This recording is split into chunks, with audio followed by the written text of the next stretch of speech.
নমস্কার বন্ধুরা, আজকে আপনাদেরকে করে দেখাবো দোকানের মতো লাচ্ছা পরোটা। তো লাচ্ছা পরোটা করার জন্য আমাদের একটা ডো তৈরি করে নিতে হবে।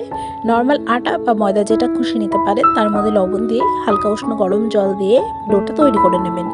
তো আটাটা ভালো করে মাখা হয়ে গেলে পরে হালকা হালকা করে উপর দিয়ে তেল ছড়িয়ে দেবেন। তো এরপরে 15 মিনিটের জন্য রেস্টে রেখে দেবেন। তো 15 মিনিট পরে ঢাকা তুলে দিয়ে দেখবেন আটাটা বা ময়দাটা খুব সফট হয়ে গেছে। পরে ময়দাটাকে ভালো করে মেখে নিয়ে তারপরে ইচ্ছা খুশি লেচি করে নেবেন। যে যেমন পরোটা তো খাবেন তেমনভাবে লেচি করে নিতে পারেন। আমি এখানে 500 গ্রাম মতো ময়দা নিয়েছিলাম।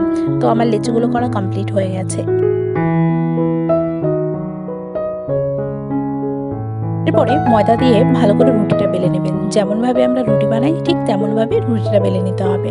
আপনারা রুটিটা খুব পাতলা করে বেলবেন, যতটা পারবেন পাতলা করার চেষ্টা করবেন, তাহলে পরোটাটা খুব ভালো হবে। তো আজকে আমি আপনাদের দুটো স্টেপে পরোটার লেয়ারটা বানানো শেখাবো। তো এখানে আমি প্রথমে রুটিটার উপরে ভালো করে চামচের সাহায্যে তেল ব্রাশ করে নিচ্ছি। ব্রাশ থাকলে খুব ভালো হয়। চামচের সাহায্যে তেলটা ভালো করে মাখিয়ে নিলাম। তারপরে এর উপর ছড়িয়ে দেবো ময়দা। তো হালকা করে একটু ময়দা ছড়িয়ে দেওয়ার পরে যেমনভাবে আমরা শাড়ির ভাঁজ করি তেমনভাবে একটু ভাঁজ করে নিতে হবে। তো এটা হচ্ছে প্রথম স্টেপ। তো যত পারবেন ছোট ছোট ভাঁজ দেবেন, তাহলে খুব ভালো হবে পরোটাটা। এরপরে হাতের সাহায্যে এরকমভাবে রাউন্ড রাউন্ড করে দেবেন, তারপরে চিপকে দেবেন। তো এই যে হয়ে গেল লেয়ার। তো এটাই হবে লেয়ার পরোটা। দ্বিতীয় স্টেপটার জন্য একটা ছুরি নেবেন। ছুরি নেওয়ার পরে রুটিটা এই পাশ থেকে ও পাশ ভালোভাবে বরাবর সোজা সোজা কেটে নেবেন। যত পারবেন তত মিহি করে কাটার চেষ্টা করবেন। সরু সরু কাটলে পরোটাটা আরও বেশি ভালো হবে।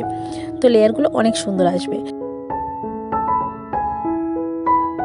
পরে হাতের সাহায্যে এরকমভাবে ফোল্ড করে নেবেন। ফোল্ড করার পরে তারপরে একটু ভালো করে চিপকে দিয়ে সেই রাউন্ড রাউন্ড শেপ করে নেবেন। তো এইভাবে রাউন্ড রাউন্ড করার পরে চিপকে দেবেন। তো এইভাবে সমস্ত লেচিগুলো তৈরি করে নিতে হবে।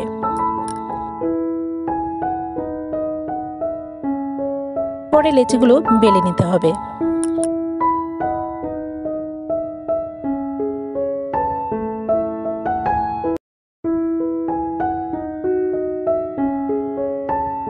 এরপরে তাওয়াটা ভালো করে গরম করে তার উপরে দিয়ে দেবেন পরোটাটা। তারপরে দু সাইড দিয়ে ভালো করে তেল ব্রাশ করবেন। তো তেল ব্রাশ করে ওলট পালট করে ভেজে নিতে হবে। আর যেরকম হালকা হালকা ব্রাউন কালার চলে আসলে তারপরে তৈরি হয়ে যাবে আমাদের লাচ্ছা পরোটা।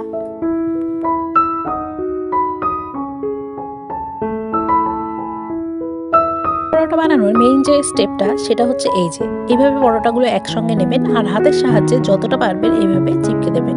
তো এরকমভাবে করলে পারে খুব ভালো লেয়ার তৈরি হবে। তো এরপরে আমি আপনাদের দেখাচ্ছি ভেতরে কেমন হয়েছে। তো দেখুন কত লেয়ার তৈরি হয়েছে। তো আমাদের লাচ্ছা পরোটা রেডি হয়ে গেছে। এইভাবে খুব সহজে আপনারাও বানিয়ে নিতে পারেন ঘরে বসেই লাচ্ছা পরোটা।